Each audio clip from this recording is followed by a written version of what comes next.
तो आ गए आप लोग। इस गांव में, इस हवेली में बसने का मन बना ही लिया। खैर, स्वागत है आपका।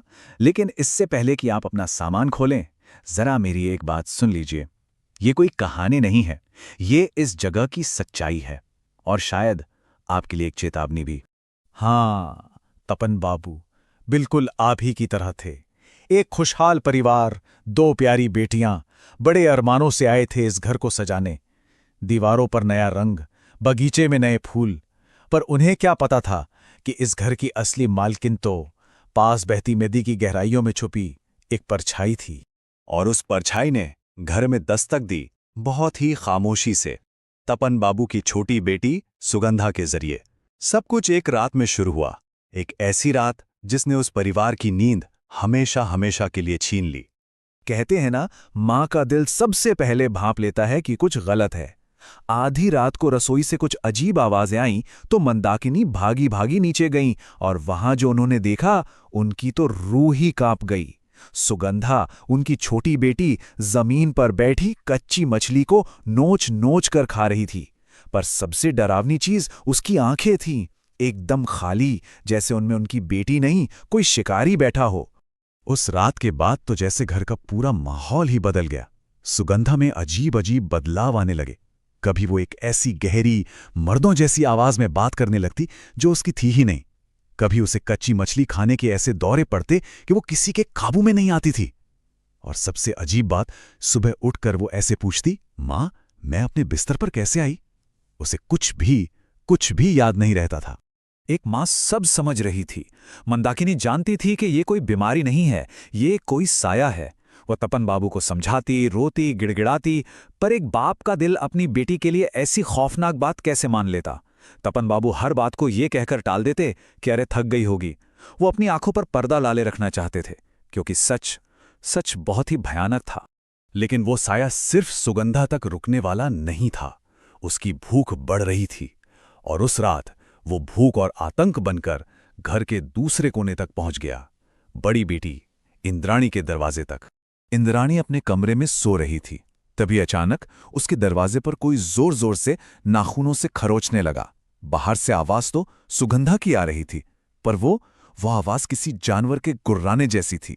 वो कह रही थी, दीदी दरवाजा खोलो, मुझे मछली चाहिए। इंद्राणी ने डर के मारे दरवाजा नहीं खोला। वो रात भर अपने बिस्तर में दुबकी पड़ी रही, और कुछ देर बाद वो आवाज अपने आप शांत हो गई। अगली सुबह जब दरवाजा खुला तो बाहर का मंजर देख के सबके होश उड़ गए। आंगन में बिल्लियों और कुत्तों के आधखाए शरीर पड़े थे, और सुगंधा वो अपने ही कमरे में बिस्तर के नीचे बेहोश मिली। अब तपन बाबू का इनकार भी टूट चुका था। तब जाकर घर के पुराने नौकर भुवन ने अपनी जुबान खोली। भुवन ने बताया कि यह नदी का मेछो भूत है, एक ऐसी भूखी आत्मा जो सदियों से इस नदी में भटक रही है। वो बस इंसानी जिस्म की ताक में रहती है, और अगर उसे किसी के शरीर से कच्चे मांस का स्वाद मिल जाए तो वो उसे अपना घर बना लेती है, और फिर उसकी भूख कभी खत्म नहीं होती। परिवार ने फौरन एक तांत्रिक को बुलवाया। जब वो घर आया तो सबको एक उम्मीद बंधी कि अब सुगंधा इस नर्क से आजाद हो जाएगी। पर वो आत्मा जितनी भूखी थी, उससे कहीं ज्यादा चालाक निकली। असली खेल तो अब शुरू होने वाला था। तांत्रिक ने सुगंधा को एक घेरे में बिठाया, मंत्र पढ़ने शुरू किए, लेकिन कुछ नहीं हुआ। सुगंधा एकदम शांत, बेहोश पड़ी रही। उस पर किसी मंत्र का कोई असर ही नहीं हो रहा था। सबको लगा कि शायद भूत बहुत ताकतवर है, पर तांत्रिक समझ गया कि जो दिख रहा है वो सच नहीं है।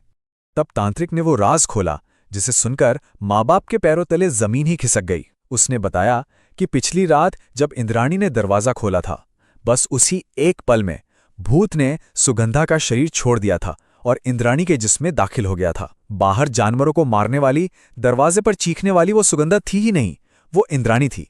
वो आत्मा, वो तो सुगंधा को सिर्फ एक मोहरे की तरह इस्तेमाल कर रही थी, ताकि सबका ध्यान उस पर रहे और वो चुपचाप इंद्राणी के शरीर पर कब्जा कर सके।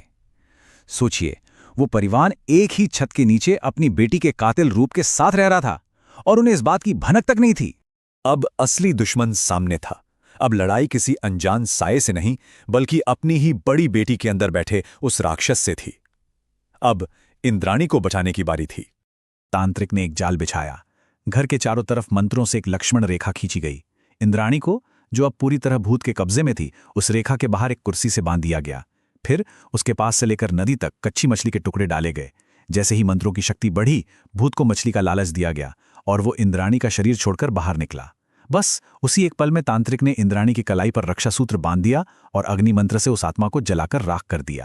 परिवार की जान बच गई। दोनों बेटियां भी महफूज थीं, लेकिन उस घर में जो खौफ उन्होंने जिया था वो उनकी रूह पर हमेशा के लिए एक घाव छोड़ गया।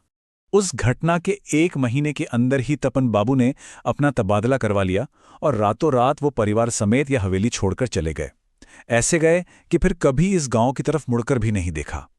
और ये हवेली ये एक बार फिर से खाली हो गई। तो ये है इस घर का इतिहास। अब आप सब जानते हैं। आज देखिए, नदी कितनी शांत है ना? हवा में भी कोई आवाज नहीं। पर क्या आप यकीन से कह सकते हैं कि वो हमेशा के लिए चली गई? या वो बस नदी की गहराई में अपने नए मेजबान का इंतजार कर रही है? अब